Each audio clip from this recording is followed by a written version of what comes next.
नमस्कार, मी सानिका. मोरपंख या युट्यूब चॅनलवर आणि इन्स्टा आयडीवर तुम्हा सर्व रसिक प्रेक्षकांचं हार्दिक स्वागत.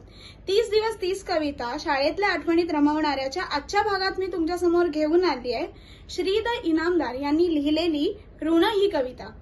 ही कविता तुम्हाला होती की नाही आम्हाला कमेंट करून नक्की कळवा. कविता अशी होती.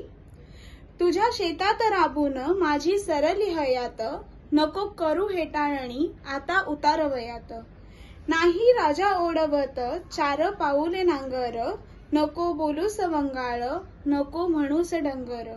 माझ्या ऐन उमेदीत माझी गाई लिस ओवी, नको चावक सारखी आता फटकारू शिवी. माझा घालावया शीण तेव्हा चारलास गुळ, कधी घातलीस झूल कधी घातलीस माळ.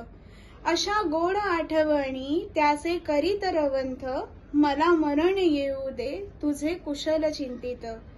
मेल्यावर तुझे ठाई पुन्हा एकदा रुजू दे, माझ्या कातड्याचे जोडे तुझ्या पायात वाजू दे. कविता कशी वाटली हे कमेंट करून नक्की कळवा. मोरपंख या युट्यूब चॅनलला सबस्क्राईब करा, बेल आयकॉन दाबायला विसरू नका आणि इन्स्टा आयडीला देखील फॉलो करा. धन्यवाद.